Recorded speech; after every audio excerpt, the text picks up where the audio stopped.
बूढ़ी चील अपनी टोकरी सर पर रखती है और जंगल में निकल जाती है। चूड़ियाँ लो चूड़ियाँ, रंग बिरंगी सतरंगी चूड़ियाँ लो।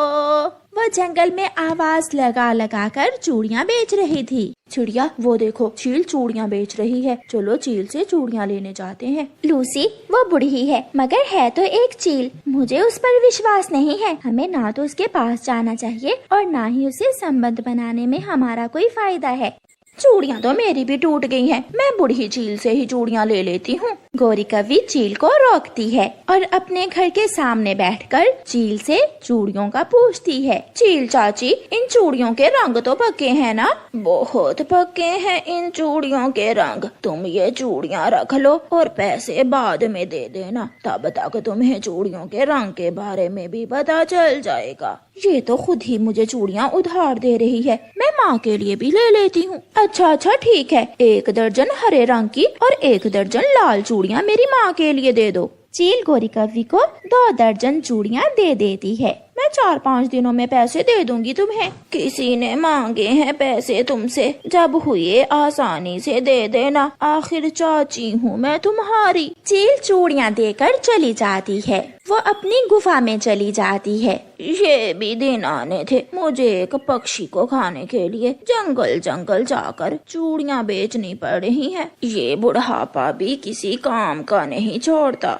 गौरी तुम कल उस बूढ़ी चील के पास क्यों बैठी हुई थी? मैं उससे चूड़ियाँ ले रही थी। चिड़िया पता है वो मुझे बिना पैसों के ही उधार चूड़ियाँ दे गई है। उसे जरूर कोई दूसरा लालच होगा तुमसे। क्या मतलब? वो खाना चाहती है मुझे? क्या पता है वो तुमसे छोटे मोटे संबंध बनाकर तुम्हें खाना ही चाहती हो। वो बूढ़ी चील मुझे क्या खाएगी, तुम मेरी चिंता न करो। अगर तुम्हें अच्छा नहीं लगता तो दूर ही रहो उस चील से। आज चाय पीने को बहुत दिल कर रहा है, यहाँ से गुजर रही थी, सोचा अपनी भतीजी गौरी से जाकर 1 कप चाय ही पी लेती हूँ। चील चाची जितनी चाहो चाय मिलेगी, मैं अभी दूध लेकर आती हूँ, तुम मेरे घर में बैठो। गौरी कबूतर चाचा की दुकान से दूध लेने चली जाती है।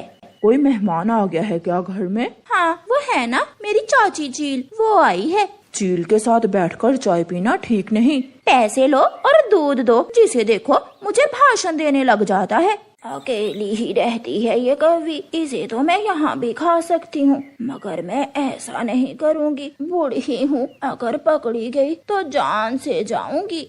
गौरी दूध ले आती है और चील चाची चाय पी लेती है। अच्छा ठीक है बेटी, अब मैं जाती हूँ, मुझे शाम को मीठा हलवा बनाकर गरीबों में बांटना है। आप कितनी अच्छी हो चील चाची, और ये पक्षी ऐसे ही आपको गलत कहते हैं। गौरी भतीजी क्या तुम्हारे जंगल में कोई गरीब रहता है?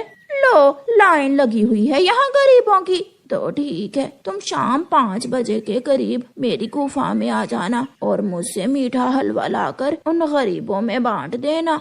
वो तो ठीक है, मगर क्या डरती हो मुझसे? नहीं डर कैसा चील चाची।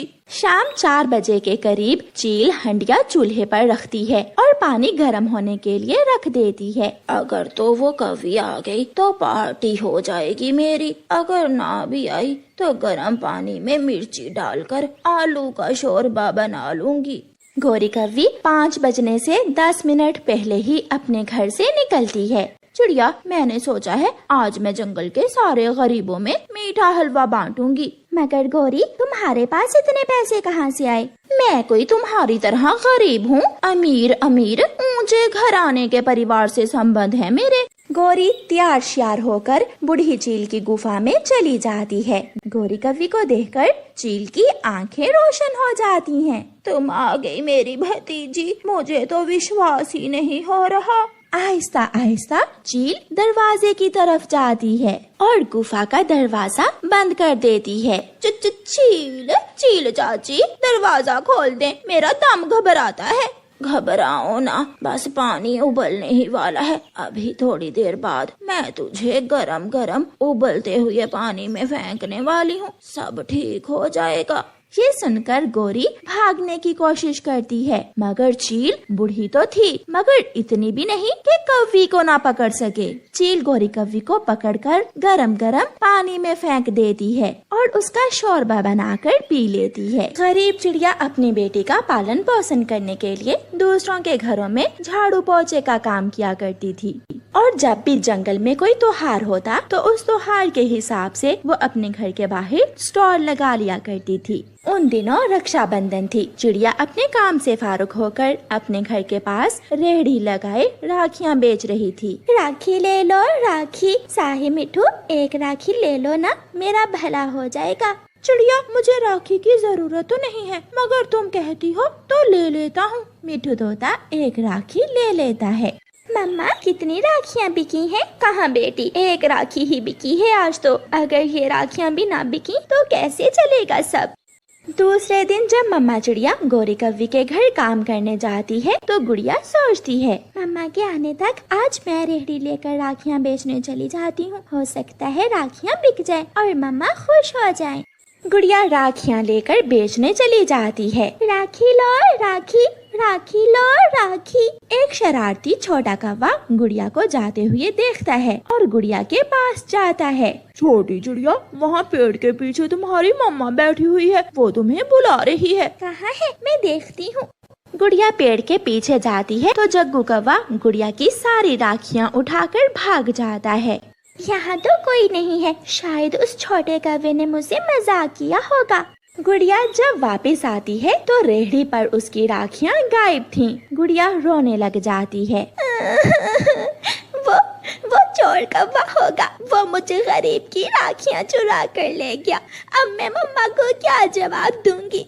मैंने तो अच्छा सोचा था और ये तो बहुत गलत हो गया। गुड़िया रोती हुई वहाँ से चली जाती है। जग्गू कौवा गुड़िया की सारी राखियाँ नदी में बहा देता है। अब उस छोटी चिड़िया की उसकी मम्मा से पिटाई होगी। जग्गू कौवा वापिस मुड़ता है। शरारतें करता हुआ जग्गू कौवा कभी इधर तो कभी उधर जा रहा था कि एक हवाई ऑटो से टकराकर गिर जाता है। उसके सर से खून बहने लगता है।